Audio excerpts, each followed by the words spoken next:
Hi everyone, this is Veronica.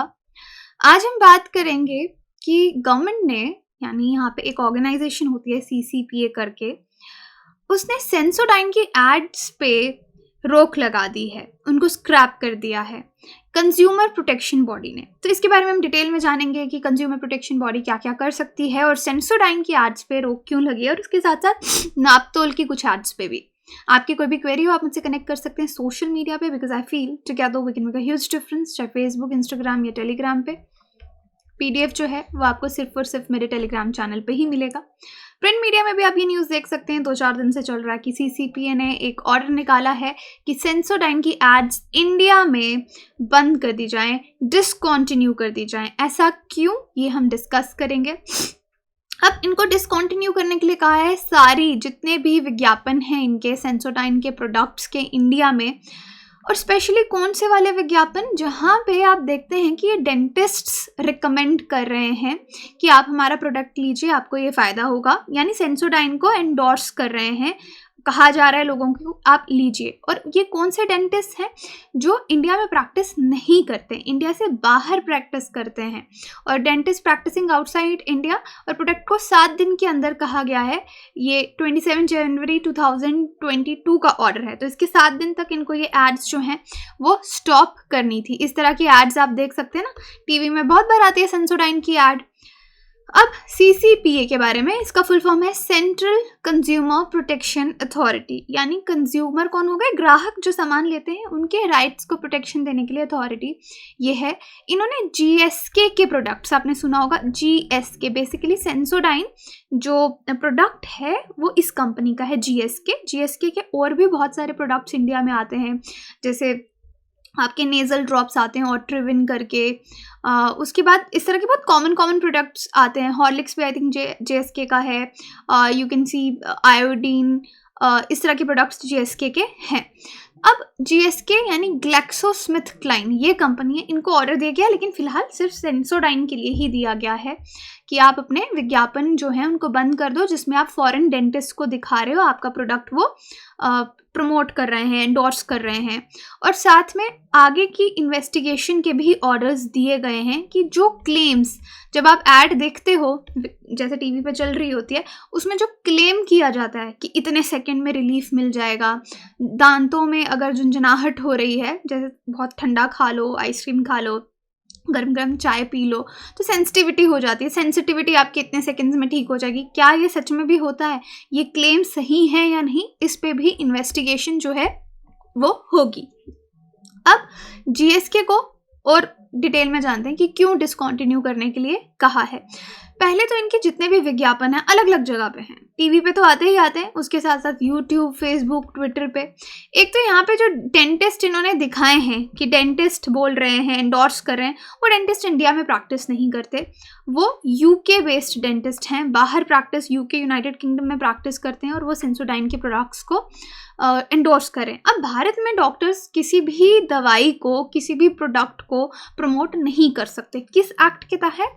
Dentist जो India में है वो परमिटेड नहीं है किसी भी ड्रग या प्रोडक्ट को पब्लिकली प्रमोट करने के लिए under revise dentist code of ethics regulations 2014। तो स्पेशली मैं यहाँ पे डेंटिस्ट की बात कर रही हूँ, जो दांतों के डॉक्टर हैं उनके लिए revise dentist code of ethics regulation 2014 है। उसके चलते भारत में प्रैक्टिस करने वाले दांतों के डॉक्टर किसी भी चीज़ को एंडोर्स नहीं कर सकते पब्लिकली।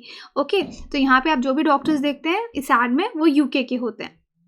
अब जो डेंटिस्ट हैं, डेफिनेटली वो डॉक्टर्स हैं, कुछ भी रिकमेंड कर रहे हैं तो लोगों को लगेगा कि यार ये तो बिल्कुल सही बोल रहे हैं, और अगर हम वो प्रोडक्ट नहीं खरीदेंगे तो हमको लगेगा कि हम एक डॉक्टर की एडवाइस को नहीं मान रहे हैं, हम डेंटिस्ट के एडवाइस को इग्नोर कर रहे हैं। तो हमको भी लगेगा कि हमारे घर में सेंसोडाइन होना चाहिए, मेरे घर में भी है। इस तरह की एड्स देख के मम्मी तो पहले जाके सेंसोडाइन ही उठा के लाती है। तो डेफिनेटली जब कोई डॉक्टर, कोई डेंटिस्ट आपको रिकमेंड करता है तो आपको लगता है ये चीज़ तो हमको लेनी ही चाहिए। तो ये चीज़ भी रेगुलेटर ने इस ऑर्डर में नोट की है। इस तरह के डेंटिस्ट की एड्स आपने देखी होंगी, देखिए डॉक्टर बोल रही है आई रिकमेंड सेंसोडाइन। तो इस तरह के आप इनके डायलॉग्स देखते हैं कि सेंसिटिविटी के बारे में बात करते हैं कि उसको इग्नोर मत करो। यहाँ पे डॉक्टर का नाम भी लिखा है, you shouldn't ignore this, always consult your dentist. और इस सेंसोडाइन की टूथपेस्ट के साथ होता है क्लिनिकली प्रूवन सेंसिटिविटी रिलीफ। और फिर साथ में वो बोलते हैं कि दुनिया भर के डेंटिस्ट इसको रिकमेंड कर रहे हैं, वर्ल्ड का नंबर 1 सेंसिटिविटी टूथपेस्ट ये क्लेम करते हैं। क्या ये सच में भी है? और क्लिनिकली प्रूवन रिलीफ, और ये बोलते हैं कि 60 सेकेंड्स में आपको उस झुनझुनाहट से आराम मिल जाएगा। ठीक है, तो ये क्लेम्स हैं। अब इन क्लेम्स पे इन्वेस्टिगेशन होगा कि ये क्लेम्स सही हैं या नहीं है। 24/7 प्रोटेक्शन ये देता है। इसकी ऐड में आप देखेंगे वर्ल्ड नंबर 1 सेंसिटिविटी टूथपेस्ट करके इसको बेचा जाता है और नीचे लिखा जाता है डॉक्टर्स का बयान, I recommend Sensodyne for all day every day sensitivity protection. So अब देखते हैं इन्वेस्टिगेशन में क्या निकल के सामने आता है। अब आप जो लोग यूज़ करते हैं, आप बताइए कितना फ़र्क मिलता है हमको सेंसिटिविटी से इसको यूज़ करने के बाद। तो एनीवे, कहीं ये जो विज्ञापन है मिसलीडिंग तो नहीं है। इन्वेस्टिगेशन होगी और फिलहाल इसको स्टॉप करने के लिए भी कहा गया है। अब सेक्शन 21 है आपका कंज्यूमर प्रोटेक्शन एक्ट 2019 का। जीएसके को अगर ये सब झूठ निकलता है, यहाँ पे 10 लाख का फाइन भी हो सकता है और शायद हमेशा के लिए प्रोहिबिट ही कर दें कि आप एडवर्टाइज नहीं कर सकते अपना कोई भी प्रोडक्ट हमेशा के लिए, या उनकी सर्विस जो है 1 साल तक, जैसे भी रूल्स में लिखा होगा। अगर कंपनी किसी भी मिसलीडिंग एडवर्टाइजमेंट में है, गलत एड दे रही है, तो उनको 1 साल के लिए उनकी सर्विसेज भी बंद की जा सकती हैं, प्रोहिबिट भी किया जा सकता है, कुछ भी एक्शन इस पे हो सकता है। अब सीसीपीए ने खुद सुओमोटो खुद ही एक्शन इनकी कुछ एड्स के पीछे लिया है, सेंसोडाइन के प्रोडक्ट्स के लिए लिया है इंडिया में, जहाँ पे फॉरेन डॉक्टर्स को इन्होंने दिखाया और शो कॉज नोटिस इनको दिया गया है। अब ये सेंसोडाइन की बात थी, यानी जीएसके कंपनी की। अब एक और आपने देखा होगा, नापतोल शॉपिंग की एड्स आती हैं इसमें। कई बार आप देखते होंगे कि हम कोई भी जो डिश टीवीज एंड ये सब होते हैं, डिश टीवी हो गया, जो भी आता है, Tata play and all that, उसमें नापतोल की एड्स आप यूजुअली देखेंगे। तो यहाँ पे भी 3 मिसलीडिंग एडवर्टाइजमेंट्स इन्होंने नोटिस की सीसीपीए ने।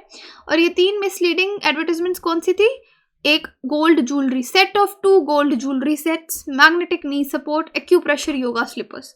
क्या ये सच में ऐसा है? और जब गोल्ड ज्वेलरी बोल रहे हैं तो वहाँ पे कहीं नहीं लिखा कि ये गोल्ड की नहीं है, सिर्फ उसके कलर को शायद मेंशन किया जा रहा है, क्या वो सच में गोल्ड की है? तो ये चीज़ें मिसलीडिंग पाई गई। और दूसरी तरफ यहाँ पे नापतोल में एक तो ये चीज़ देखी गई, और दूसरा चीज़ यहाँ पे देखा गया कि एकदम लोगों को ऐसे बोला जाता है ये ऑफ़र सिर्फ आज के लिए है, ये ऑफ़र सिर्फ आज के लिए। लेकिन अगर वो देखते हैं कि वो ऑफ़र फिर तो शायद पूरे साल चलता रहता है, तो उस चीज़ पे भी देखा जाएगा। ताकि ये क्यों किया जाता है, लोग अपना माइंड ना बना पाए, उनको लगेगा स्कैरसिटी ऑफ प्रोडक्ट्स दिखाई जाती है कि हमारे पास इतने प्रोडक्ट्स ही नहीं है। तो ये भी आप न्यूज़ में देख सकते हैं, February 9 की है कि नापतोल के खिलाफ भी मिसलीडिंग एडवर्टाइजमेंट्स के लिए अनफेयर ट्रेड प्रैक्टिसेस में आपका आता है। तो सीसीपीए ने ऑर्डर निकाला कि ऑनलाइन शॉपिंग प्राइवेट लिमिटेड जो नापतोल है, मिसलीडिंग एडवर्टाइजमेंट्स दे रहा है और अनफेयर ट्रेड प्रैक्टिसेस कर रहा है। कंपनी को भी ये प्रैक्टिसेस रोकने के लिए कहा है, क्योंकि वो क्या दिखाते हैं, आर्टिफिशियल स्कैरसिटी ऑफ प्रोडक्ट्स। ऐसे उनके पास प्रोडक्ट्स की कमी नहीं होती, लेकिन वो दिखाते हैं कि नहीं, हमारे पास तो बस इतने ही प्रोडक्ट बचे हैं, जिससे कंज्यूमर जो ग्राहक है वो इन्फॉर्म्ड डिसीजन, सोच समझ के डिसीजन नहीं ले सकता। तो यहाँ पे इस कंपनी के खिलाफ ना बेसिकली काफ़ी सारी कंप्लेंट्स भी थी। जैसे कि मैंने आपको ये गोल्ड ज्वेलरी वाला बताया कि ये भी मिसलीडिंग है कि सब्सटेंस जो आप दिखा रहे हो अपनी ऐड में, क्या वो एक्चुअली गोल्ड का है, क्वालिटी क्या है प्रोडक्ट की। और कहीं पे भी ये नहीं लिखा कि क्लैरिफाई नहीं किया कि प्रोडक्ट जो है वो एक्चुअली गोल्ड का नहीं बना है। तो ये सब चीज़ें ध्यान में दी गई हैं और ध्यान दिया गया इन चीज़ों पे। और ये नी कैप क्या एक्चुअली क्लिनिकली प्रूवन है कि मैग्नेटिक नी सपोर्ट से किसी को कोई फ़ायदा होता है या इंस्टेंट पेन रिलीफ मिलता है आपके नीज़ को। एक्यूप्रेशर योगा के लिए भी सेम केस कि एक्चुअली हेल्प कर रहा है या नहीं कर रहा है और आप इसको बेच रहे हैं। अब ये जो स्टेटमेंट है, एक रिव्यू किया गया, 566 कंप्लेंट्स आई थी, रजिस्टर की थी नापतोल के खिलाफ 2020 से मई 2021 तक, और 399 कंप्लेंट्स मई 2021 से 25 जनवरी तक कि इनके काफ़ी सारे प्रोडक्ट्स जो हैं लो क्वालिटी के हैं नापतोल से। जब लोगों के पास आते हैं पहले तो बहुत अच्छे करके दिखाए जाते हैं, लेकिन जब आते हैं तो लो क्वालिटी के हैं, डुप्लीकेट प्रोडक्ट्स हैं, इस तरह के कंप्लेंट्स लोगों के आए थे। तो तभी यहाँ पे जो सीसीपीए है उसने कंपनी को कंप्लेंट वाइज एक्शन लेने के लिए भी कहा कि अपनी कंप्लेंट्स पे भी आप रिपोर्ट दीजिए। तो ये बात थी जीएसके, सेंसोडाइन प्रोडक्ट्स की और आपके नापतोल की। अब जिसने एक्शन लिया है, सेंट्रल कंज्यूमर प्रोटेक्शन अथॉरिटी, ये क्या है? इन्होंने अब सीसीपीए ने, अगर आप जानेंगे, एक कंट्री वाइड कैंपेन भी शुरू की है कि इस तरह का नकली काम ना हो, एडवर्टाइजमेंट्स ना हो, लोगों को डुप्लीकेट प्रोडक्ट्स ना मिलें, क्वालिटी कंट्रोल के लिए ये अथॉरिटी जो है वो इस्टेब्लिश की गई है। तो इनका यही ऑब्जेक्टिव है कि ग्राहक के जो राइट्स हैं उनको बचाना है, कंज्यूमर को प्रोटेक्ट करना है इस तरह के किसी भी फ्रॉड से। इनका headquarter national capital region of Delhi में है, बट सेंट्रल गवर्नमेंट इनके रीजनल ऑफिसेस बाकी देश के बाकी हिस्सों में भी खोले जाएंगे। अब सीसीपीए के पावर्स और फंक्शंस क्या हैं कि किसी भी इस तरह के मामले में को ये इंक्वायर कर सकते हैं, इन्वेस्टिगेट कर सकती हैं जहाँ पे कंज्यूमर, ग्राहक के राइट्स वायलेट हो रहे हों, अनफेयर ट्रेड प्रैक्टिसेस हों, वहाँ पे ये खुद एक्शन ले सकती हैं। और गुड्स को, इस तरह का जो सामान है मार्केट में, उसको हटाने के लिए कहा जा सकता है जो डेंजरस हो, हैजर्डस हो, अनसेफ हो लोगों के लिए। और प्राइजेस जो हैं गुड्स के, रिफंड देने के लिए भी कहा जा सकता है जिन लोगों को बेचा गया है। इस तरह की प्रैक्टिसेस को रोकने के लिए कहा जा सकता है जो कंज्यूमर के इंटरेस्ट में नहीं है। यहाँ पे फाइन 10 लाख का भी ये, और जेल 2 साल की भी लोगों को हो सकती है जो कि मिसलीडिंग एडवर्टाइजमेंट्स देते हैं, और 10 लाख से फाइन 50 लाख तक भी जा सकता है। ये सब सीसीपीए के हाथ में है। ओके, अगर इन्वेस्टिगेशन में ये सब पता चले। जो एंडोर्सर है, यानी जो इंसान गलत प्रोडक्ट को ऐड कर रहा है, एंडोर्स कर रहा है, प्रमोट कर रहा है, उसको रोका जा सकता है इस तरह के प्रोडक्ट सर्विसेज फ्यूचर में बनाने के लिए, और 1 साल तक बैन भी लगाया जा सकता है। और उसके बाद कोई अगर file complaints of violation of consumer rights और कोई भी अनफेयर ट्रेड प्रैक्टिसेस देखे जाते हैं district consumer dispute redressal commission में, तो ये सब चीज़ें आपकी सीसीपीए के हाथ में है कि ये सब इनके रोल्स एंड फंक्शंस हैं जिस पे ये काम कर सकते हैं और करते भी हैं। और देखिए क्या क्या पेनल्टीज़ हैं अगर गलत एडवर्टाइजमेंट, गलत विज्ञापन कोई देता है। जेल 2 साल की हो सकती है, और फाइन, उसके साथ फाइन भी हो सकता है 10 लाख का पहले ऑफेंस पे, और फिर कोई बार बार करता है तो 50 लाख तक जा सकता है, और आप जेल भी 5 साल तक की हो सकती है।